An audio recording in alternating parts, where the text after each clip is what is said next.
There are 66 books that compose the canon of Scripture, concluded with the book of Revelation, and there's no better way to conclude the Bible than with the book of Revelation.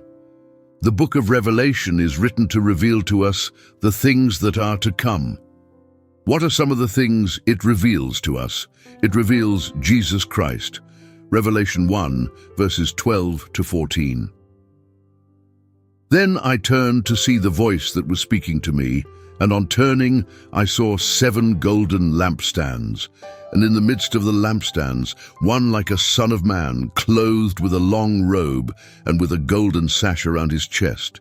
The hairs of his head were white, like white wool, like snow. His eyes were like a flame of fire. Revelation reveals to us the eternal, the Lord Jesus Christ, the one who is from eternity to eternity. The Lord Jesus Christ didn't have a beginning in Bethlehem of Judea. He is the eternal, the judge, and the king. He is God Almighty, the judge and ruler. He has always been here and will be forever, and that's how the book of Revelation begins, identifying Christ and placing him in his place as God and revealing who he truly is. If you really want to know who Jesus Christ is, go to the book of Revelation. In Revelation 4, the throne in heaven is revealed to us when John says, "At once I was in the Spirit, and behold, a throne stood in heaven, with one seated on the throne. And he who sat there had the appearance of jasper and carnelian, and around the throne was a rainbow that had the appearance of an emerald.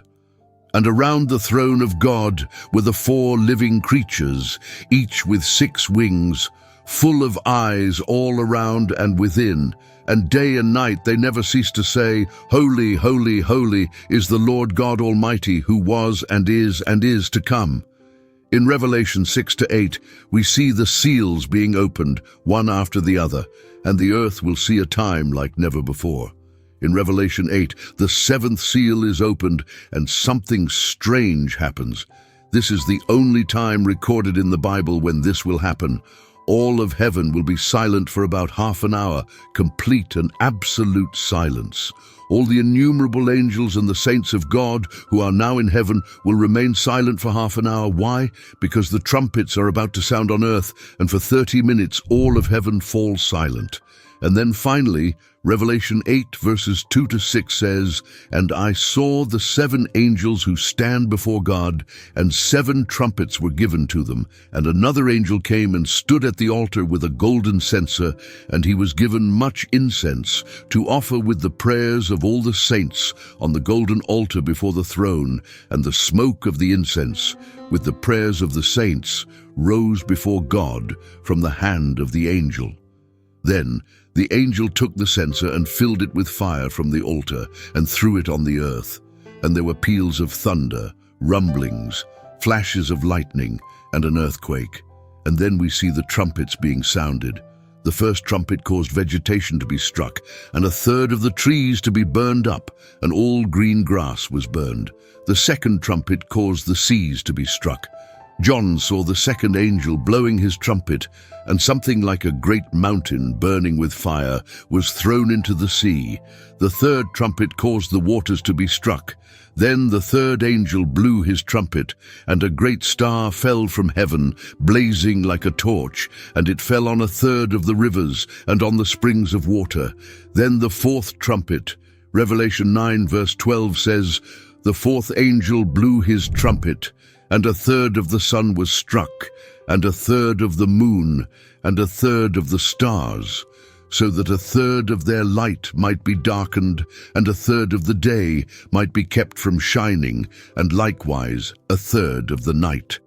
And I looked, and I heard an eagle crying with a loud voice as it flew directly overhead, 'Woe, woe, woe to those who dwell on the earth at the blasts of the other trumpets that the 3 angels are about to blow.'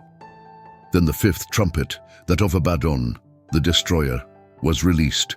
No wonder heaven fell silent for half an hour. The 7 angels who had the 7 trumpets prepared to sound them, and the 7 angels will each sound their trumpet.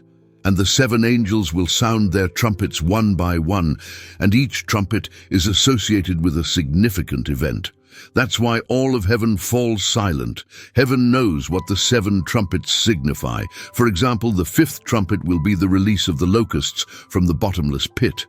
And then, as we come to Revelation 13 and 14, which is what we are looking at today, it speaks of a time when you cannot buy and cannot sell. To fully understand this message, you have to listen to part 1, which you can find in the description below. In the first part of the book of Revelation, it is unfolding before our eyes. We discuss the fact that something will come out of the depths of the sea and take center stage in human history. John saw a beast rising from the sea, which was the 6th of 7 major figures described in this part of the Apocalypse. He is the false Messiah, the man of sin, the son of perdition, known as the Antichrist. We briefly mentioned a second beast that will come from the depths of the earth, and that's what we'll be looking at today. Revelation 13 verses 11 and 12. Then I saw another beast rising out of the earth. It had 2 horns like a lamb, and it spoke like a dragon. It exercises all the authority of the first beast in its presence, and makes the earth and its inhabitants worship the first beast, whose mortal wound was healed. John saw another beast. This second beast is the 7th dominant character described in this part of the Apocalypse. It had 2 horns like a lamb, and it spoke like a dragon. This beast was coming up from the earth. Many Bible teachers, if not most, see the first beast, the beast from the sea, as the Antichrist, and most agree that the second beast is the false prophet. However, neither of these beasts is specifically named in the book of Revelation, so this designation is not crucial, and no one should be dogmatic about identifying them, but we know that both are against Christ. Now, returning to Revelation chapter 13, verses 11 to 12, the mission of the second beast. Verse 12 tells us that this beast comes to make the earth and those who dwell in it worship the first beast. The job of this beast is to make people worship the first beast. Note the word worship. That's the true message here that we should cling to in this sermon. Worship. The second beast made people worship the first beast. Revelation 13 verses 16 and 17 clearly reveals that the focal point is worship. This war is basically a battle of whom we should worship. It says, also it causes all, both small and great, both rich and poor, both free and slave, to be marked on the right hand or the forehead, so that no one can buy or sell unless he has the mark, that is, the name of the beast or the number of its name. The beast, whose goal is to promote the interests of the devil, will compel everyone to receive a mark by which they will be identified with the beast. This will not be optional, as many who refuse to accept the mark of the beast will not be able to buy or sell. The central issue is worship. The 2 beasts desire that all humanity focus on them so they can become objects of worship. The beasts aim to prevent everyone from worshiping the one true God, but the Christians living during this period will be required to stand firm. They will be required to put their faith in God, even in impossible circumstances like these. People will be faced with the choice of whom to serve, whether it be God or the devil.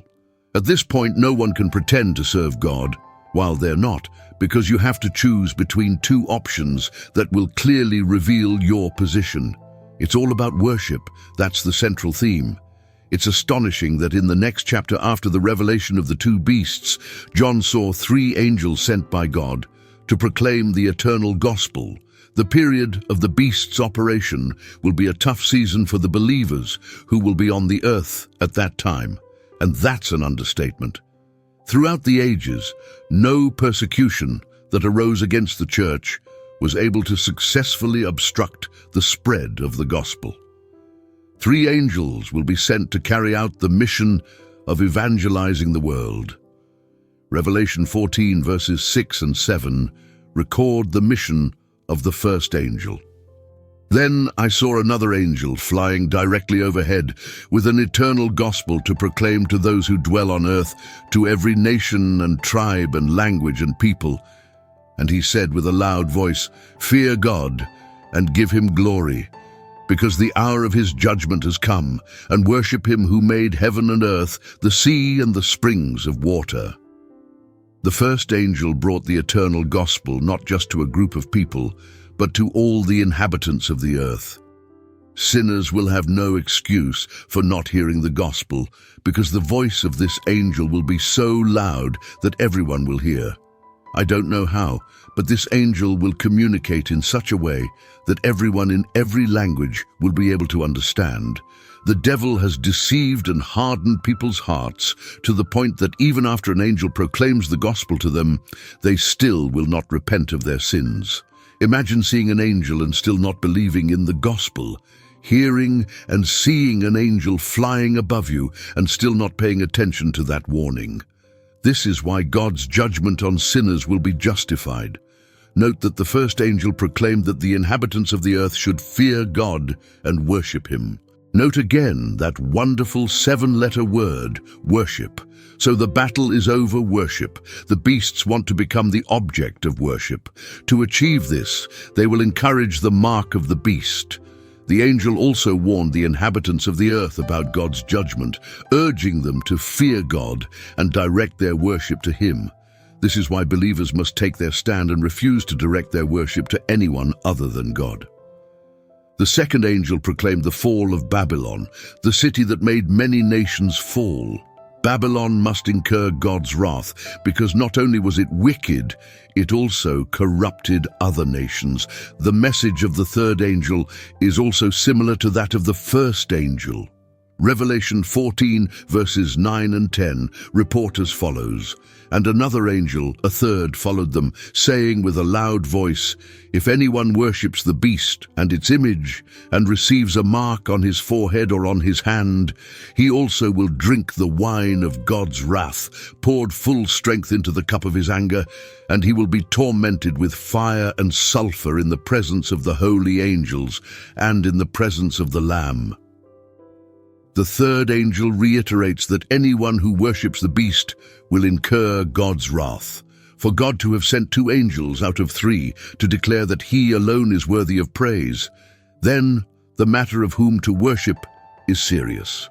God hates idolatry. He does not tolerate it. Anyone who receives the mark of the beast, whether on the forehead or on the right hand, is automatically enlisted for eternal destruction. Those who choose to worship the beast will have no rest forever, as the Bible says. The battle of whom to worship precedes the creation of the world. It all began in heaven before the existence of humanity. The devil has always tried to usurp the worship that should be directed to God for himself. Remember that the devil asked Jesus to bow down and worship him, with the promise of giving him all the glory of this world, but Jesus silenced him with the word of God. Initially, God made the devil as an archangel in charge of worship. He was very close to the throne of God, and his mission was to worship God forever. However, pride was found in the devil, and his plan to exalt his throne above God's throne was uncovered. He thought of doing this so that he could become the object of worship. As the devil failed in his plans, he was cast down to earth, where he deceived Adam and Eve and tried to turn the hearts of the entire human race to himself. Believers should not be ignorant of the devil's devices. God reigns supreme over the entire universe. Those who take their stand for God will never regret doing so. The prophecy of the 2 beasts is yet to be fulfilled, so you see that the issue here has to do with worship. The devil has always been after worship.